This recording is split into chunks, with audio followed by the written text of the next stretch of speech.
Hey everybody, and welcome to another Learn to Digitize video. My name is Sue and I'm a hatch educator, and today we're going to do something a little bit different. Today we're going to learn all about lace, and we're going to do this really absolutely stunning, gorgeous snowflake lace, freestanding lace embroidery design.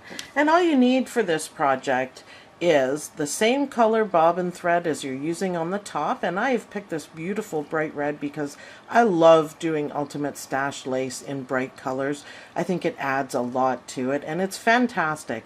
So wind yourself a bobbin or buy pre-made bobbins to match the same color. You could also use variegated thread for this and it would turn out stunning. The only other thing you need is some water-soluble stabilizer. Now I prefer to use the fabric kind.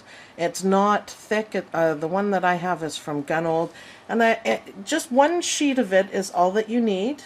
Hoop it tightly, hoop it properly, and if you notice, there's maybe a little bit of puckering, but hardly any, and it's all in there beautifully, and this stitches out amazing. So all you have to do is send this to your machine, hoop everything properly, don't forget to match your bobbin thread, and let's watch this stitch out. And when it's done stitching, all you have to do is run it under some warm water and soak away all of the stabilizer, and what you'll be left with is beautiful, delicate lace that looks amazing, absolutely amazing. We can zoom in and see how beautiful that is. Even before I take it out of the hoop, it's still in the hoop. So enjoy, guys, watch it and learn how lace should be done, should be stitched out.